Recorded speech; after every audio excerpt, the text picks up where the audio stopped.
participant media, because I'm also a documentary filmmaker, and I make a lot of advocacy films, so I'm very curious about the impact that the film has on its intended audience. So like participant media likes to have clear action or call to action for very specific audiences. And I'm curious because you say that the slaughter of the dolphins has gone down from 22,000 to 800. But what about the capture?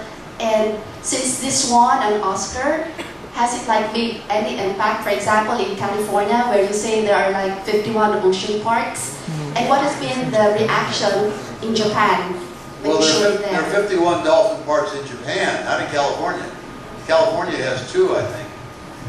Japan, it's amazing when you think about it, 51 dolphin parks in Japan. But to answer your question about the social media, it has had an impact. This film has, by the way, I'm not a filmmaker. The film blurs the lines between the activists and the filmmakers. The filmmakers have moved on to their next movie. I'm still at the Cove doing what I did before they came. So, but we are getting help. I used to be at that Cove alone. Now we have a team there for 6 months. There are literally thousands of activists all over the world. And again, you know, this movie, it not only won the Academy Award, it was recently entered in the Guinness World Book of Records for winning more awards for documentary than any documentary ever made. So, it's important. That's important because it's not just about dolphins. That film is about the dolphin's habitat and what we're doing to it.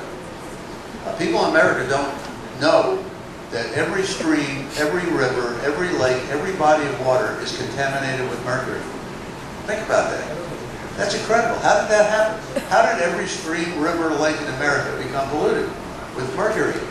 By the way, mercury, there is no safe level. It's the most toxic element known to man, non-radioactive element. And it's not just dolphins. It's in swordfish, tuna, almost every fish. So be careful when you eat fish. If it's bigger than your plate, the fish has probably been in the ocean long enough to become contaminated with mercury. But I'll try and be brief. How did this happen? Every time we turn the lights on, every time we get electricity to do whatever we do, we are getting a great deal of it, more than 50%, from coal-fired plants. The coal-fired plants, as you see on the movie, sends this pollution up into the atmosphere, and gravity brings it back down. It ain't going anywhere. It comes back down into the ecosystem and infects all of us. The scary thing is there's a new coal-fired plant going online every week in China. We have to switch. We have to find another way to generate power, or we're all doomed.